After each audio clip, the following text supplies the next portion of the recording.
Day 23, how your physical structure affects your mechanics. This is such a huge concept because so many people want to quote unquote fix their wrist. They want to fix their shoulder. They want to fix their knee, their hip, their back pain, whatever it is. And because I have fascia blasters, people look to me like, oh, can't I just fascia blast that? Yes, you can. And probably you can alleviate your pain. You can probably get your spine to be more straight, more mobile. It's going to stop hurting. Are you fixed? No. And the reason you're not fixed is because usually it's movement or repetitive movement that got you there. And so you have to fix that. So I'll give one example of how this works. And I came from working with mechanics first and then started working with people's physical structures. And I can tell you, you really have to do both. So for instance, I had a pro baseball player and he always had neck impingement. Sometimes it would be shoulder impingement. So I work on him. He feels great. He pitches. He's like, you're a miracle worker. 2-3 more games go by. It's back. Right. Yeah. So that's when you start analyzing film. So you see when he's here pitching, he goes like this. So I told him, I said, let me see this part of it. And I do it like that without using my neck. And he goes, and I said, okay, now do this.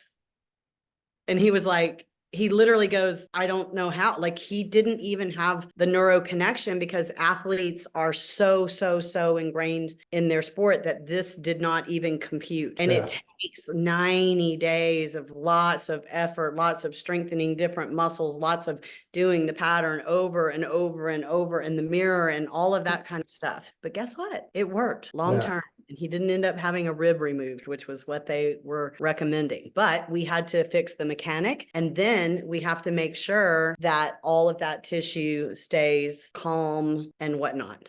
Right. And new information. In the reverse, where someone's physical structure, like I can use you, Jared, as an example with your wrist, right? Remember when you came to me and you had that giant clump on your wrist? So if that thing started to change, like for instance, if you couldn't roll your hand or something, so you started doing this to type, then your structure is going to start to change your mechanics. So I always tell people it's a 50-50 shot with fascia blasting because you have to blast yourself enough that the body naturally wants to be in that pattern of movement, and then the pattern of movement has to change. Right. Yeah. And that it's a concept people know. I don't even know if people ever talk about structural and mechanical integrity and how they go together. And not to discourage anybody, but that one detail of the picture of just raising the shoulder. So how many movements do we do throughout the day? Maybe it's at work. Maybe we're sitting, constantly sitting. Our mind is focused on one thing. That is our sport. If our sport is computer, then this, and this is our repetitive. And as well, maybe there's some things that are jacked up in the neck because of stress and whatnot. But if we're doing a lot of physical, maybe our work, we're walking or doing some things, then, there's an issue with the ankle that then our knees compensating, then our hips compensating, it goes all the way up and it actually manifests here. So again, not to discourage anybody, but that's the type of thing that a lot of people are just thinking, no, just give me a quick fix. Give me a pill. I don't want to deal with the pain. Give me a pill. Just blast the neck, and not chasing it down the trail. I feel it's very similar to what Maria does to change the way we move during yoga class, where it's not just that you do downward facing dog, is that, okay, remember the hip, remember to put your belly in, remember the fingers. Remember to have your fingers matching. So it's just that repetition and repetition of somebody that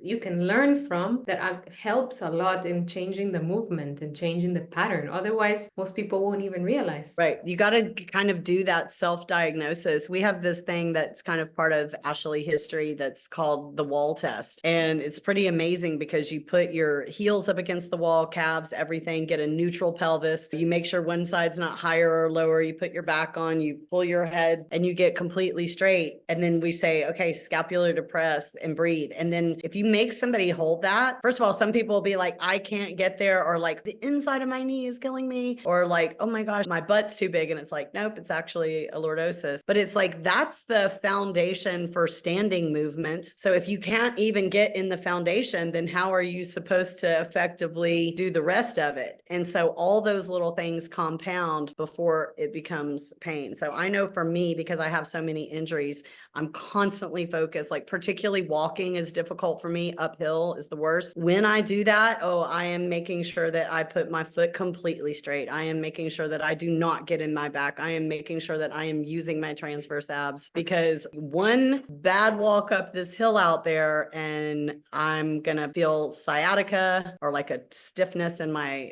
mid back. So this is just something I really want to bring awareness to. And I know people are thinking like, oh my God, well, how can I'm just going to have somebody follow me around all Yeah. day, every day. But what I always would tell even athletes is it's like, if you want to change a movement pattern, even if it's pitching, that's still part of every day. He still had to reach into the cupboard to get up. So it's any time you're doing that movement. So I'm a big fan of just consistently doing a posture and mechanics check throughout the day to see where that's happening. And then of course, fascia blasting, stretching, cupping, anything you can do to restore your structure, and getting those two to happen at the same time, that is going to the root cause of these orthopedic injuries. There you go. Day 23. That's a wrap. That's a wrap. So stick around tomorrow. We're going to be talking about NSAIDs, antibiotics, hormones, and you want to be around for that for sure. Absolutely. NSAIDs, hormones, and antibiotics. Oh my. See y'all there.